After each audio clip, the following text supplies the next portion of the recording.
नमस्ते बच्चों। आज मैं आप लोगों को क्लास 6 वसंत का पाठ साथ ही हाथ बढ़ाना, जो कि साहिर लुधियानवी द्वारा लिखा गया है, इसका मैं फुल एक्सप्लेनेशन करने जा रही हूँ। और बच्चों, इससे पहले मैं क्लास 6 वसंत और क्लास 6 बाल राम कथा का सारा वीडियो बना चुकी हूँ। उसको देखने के लिए आप ऊपर दिए गए आई बटन पर क्लिक करके देख सकते हैं, या नीचे दिए गए डिस्क्रिप्शन बॉक्स में देख सकते हैं, या प्लेलिस्ट में जाकर देख सकते हैं। और बच्चों, आप मुझे इंस्टाग्राम, फेसबुक और ट्विटर पर भी फॉलो कर सकते हैं। तो बच्चों, साथी हाथ बढ़ाना, यह गीत है एक, जिसको कविता भी हम लोग बोल सकते हैं। कवि इस गीत के माध्यम से मनुष्य के अंदर एकता, संगठन और परस्पर सहयोग के महत्व की ओर संकेत किया है। कोई भी मुश्किल जब हमारे सामने आती है तो उन मुश्किलों का हमें डटकर और आपस में मिलजुल कर सामना करना चाहिए। जब हम लोग आपस में सहयोग से कोई भी चाहे कितना भी कठिन कार्य क्यों ना हो, वह अगर मिलजुल कर करेंगे तो वह क्या होता है, आसान हो जाता है। और मिलकर कार्य करने से बड़ी बाधाएं भी पार किया जा सकता है। जैसे बच्चों, उदाहरण के लिए हमारा देश गुलाम था, यह हम लोग जानते हैं। हमारे देश पर अंग्रेज शासन कर रहे थे, यह बच्चा बच्चा जानता है। उस समय की बातों को जरा सोचिए। अगर उस समय हमारे देश के लोगों के अंदर एकता की भावना नहीं होती, संगठन नहीं होता, तो क्या यह देश आज़ाद हो पाता? क्या हम लोग अंग्रेज को भगा पाते? हमारे देश के लोग जैसे महात्मा गांधी, सुभाष चंद्र बोस, भगत सिंह, खुदीराम बोस, चंद्रशेखर आज़ाद, नेहरू आदि अनेकों लोगों ने मिलकर देश को आज़ाद कराने के लिए न जाने कितने संघर्ष किए, देश से अंग्रेजों को भगा पाए। तभी तो देश को वे लोग अंग्रेजों से मुक्त कर पाए। तो कवि इस कविता के माध्यम से यही कहना चाह रहे हैं कि जब हम सब एक हो जाएंगे तो चाहे कितना भी बड़ा मुसीबत क्यों ना हो, उसे दूर भगा पाएंगे। अकेला व्यक्ति बाधाओं को दूर नहीं भगा पाएगा, क्योंकि अकेला कोई भी काम मुश्किल हो जाता है। तो इसके साथ साथ क्या होना चाहिए, परस्पर मेलजोल होना चाहिए, आपस में प्रेम सद्भावना होना चाहिए, भाई भाई की तरह आपस में मिलकर सबको रहना चाहिए। तो इससे क्या होगा, चाहे हमारे सामने कितना भी मुश्किल, कितनी भी बड़ी बाधाएं क्यों नहीं आए, हम लोग उसको आसानी से आसानी से हम लोग मुक्त हो पाएंगे। आसानी से कोई भी कठिनाई भरे मंजिल को हम लोग तय कर पाएंगे। तो बच्चों, यही इस पाठ में कविता में कवि कहना चाह रहे हैं। देखिए, पहला पैराग्राफ में यह है, साथी हाथ बढ़ाना, एक अकेला थक जाएगा मिलकर बोझ उठाना। साथी हाथ बढ़ाना, हम मेहनत वालों ने जब भी मिलकर कदम बढ़ाया, सागर ने रास्ता छोड़ा, पर्वत ने शीश झुकाया। फौलादी हैं सीने अपने, फौलादी हैं बाहें, हम चाहें तो चट्टानों में पैदा कर दें राहें। साथी हाथ बढ़ाना, बहुत ही सुंदर कविता है। इसमें देखिए, सबका अर्थ भी नीचे दिया गया है। साथी का मतलब क्या होता है, मित्र, साथ काम करने वाले को भी साथी कहते हैं। हाथ बढ़ाना मतलब सहायता करना, मिलकर बोझ उठाना मतलब एक दूसरे की सहायता करना, मिलकर काम करना, मेहनत वाले मतलब परिश्रम करने वाले। तो देखिए, इसमें सारा जो है शब्दार्थ दिए गए हैं। तो इसको भी अगर आप शब्दार्थ को लगाकर आप पढ़ना चाहेंगे तो आसानी से इसको पढ़ सकते हैं। जैसे साथी हाथ बढ़ाना, एक अकेला थक जाएगा मिलकर बोझ उठाना। तो कवि क्या कहते हैं, कवि का कहना है कि हमें सदा एक दूसरे का साथ देना चाहिए। एक अकेला थक जाएगा मिलकर बोझ उठाना मतलब कार्य करते करते एक अकेला व्यक्ति क्या होगा, थक जाएगा। इसीलिए सभी को कार्य का भार मिलजुल कर उठाना चाहिए। साथ ही हाथ बढ़ाना यानी सदा हमें एक दूसरे का साथ देना चाहिए। हम मेहनत वालों ने जब भी मिलकर कदम बढ़ाया, सागर ने रास्ता छोड़ा, पर्वत ने शीश झुकाया। यहाँ कहते हैं कवि कि यदि मेहनत करने वाले मिलकर कदम बढ़ाते हैं तो क्या होता है, समुद्र भी उसके लिए रास्ता छोड़ देता है और पर्वत भी उसके समक्ष झुक जाते हैं, अर्थात आने वाली बाधाएं स्वयं टल जाती है। फौलादी हैं सीने अपने, फौलादी हैं बाहें, हम चाहे तो चट्टानों में पैदा कर दें राहें, साथ ही हाथ बढ़ाना। तो कवि का मानना है कि जो कर्मवीर होते हैं उनकी छाती व भुजाएं मानो फौलाद अर्थात लोहे के समान मजबूत होती है। वे कभी मेहनत करने से घबराते नहीं हैं।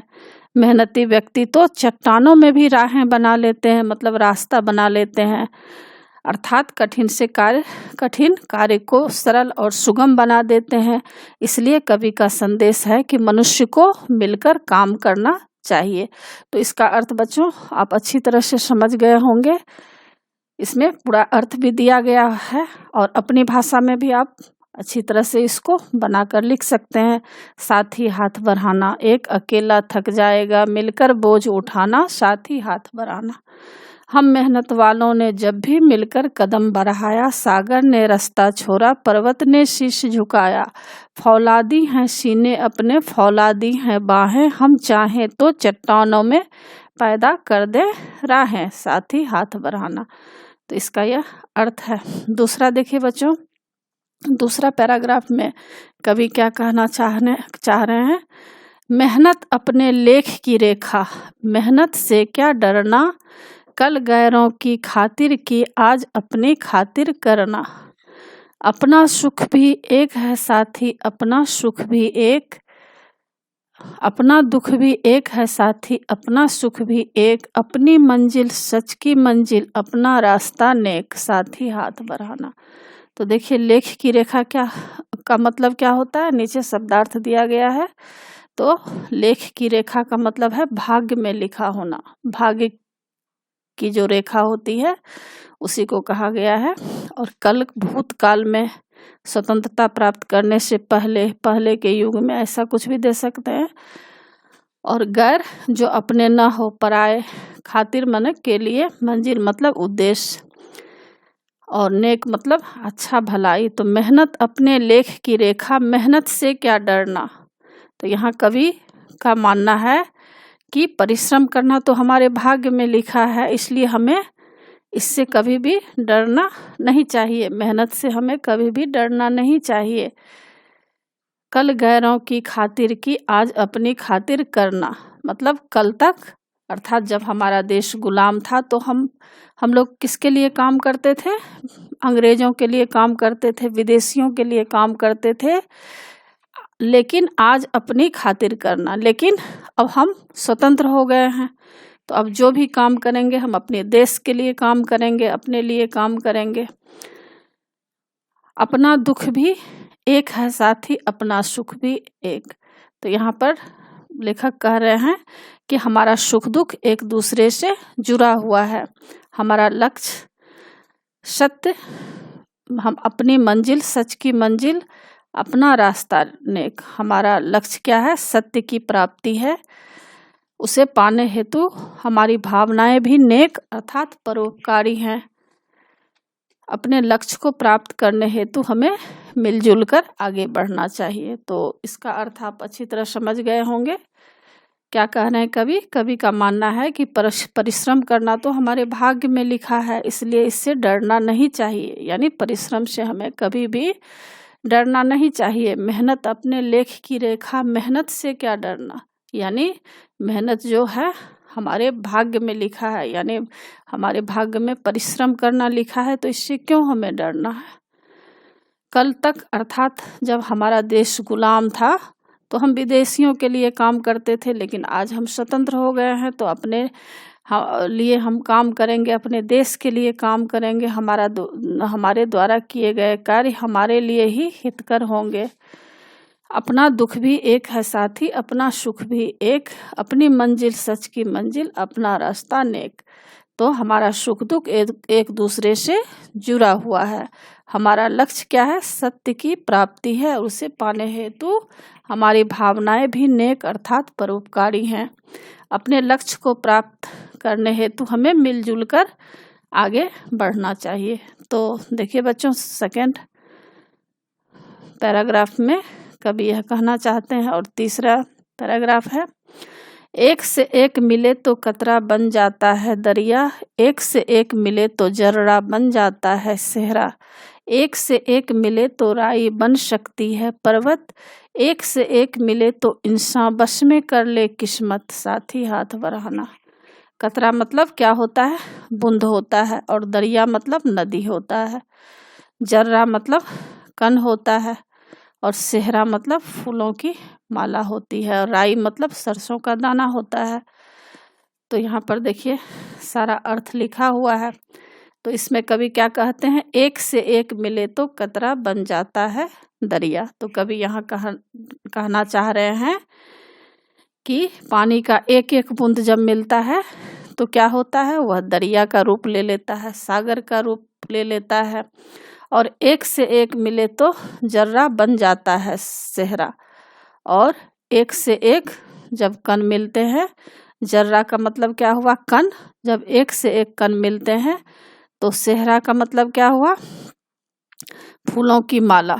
यानी एक से एक कण मिलकर रेगिस्तान का रूप धारण करता है, और एक से एक मिले तो राई बन सकती है पर्वत, और एक एक राई मिलकर क्या होता है? पर्वत का निर्माण कर सकता है, पर्वत बन जाता है, और एक से एक मिले तो इंसान बस में कर ले किस्मत, और यदि एक एक आदमी आपस में मिलकर शक्ति को संगठित करें तो भाग्य को भी अपने बस में कर सकता है।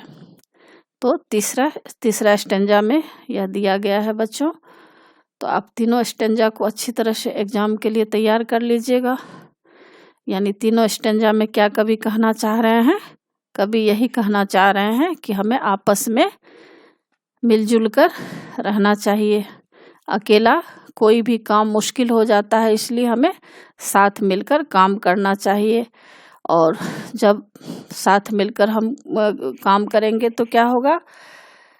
सागर भी रास्ता हमें दे देते हैं और पर्वत भी शीश झुका लेते हैं। तो इस तरह से आप प्रथम स्टेंजा, दूसरा स्टेंजा और तीसरा स्टेंजा का भाव अच्छी तरह से समझ गए होंगे बच्चों, और आशा है कि आप लोगों को सारा पाठ अच्छी तरह से समझ में आ गया होगा और एग्जाम के लिए अच्छी तरह तैयार कर लीजिएगा। और बच्चों, आप मेरे चैनल देवजन नागरिक को जरूर सब्सक्राइब कीजिएगा, और सब्सक्राइब के बगल में बेल आइकन बटन है, उससे क्लिक कीजिएगा, और लाइक कीजिएगा और शेयर कीजिएगा।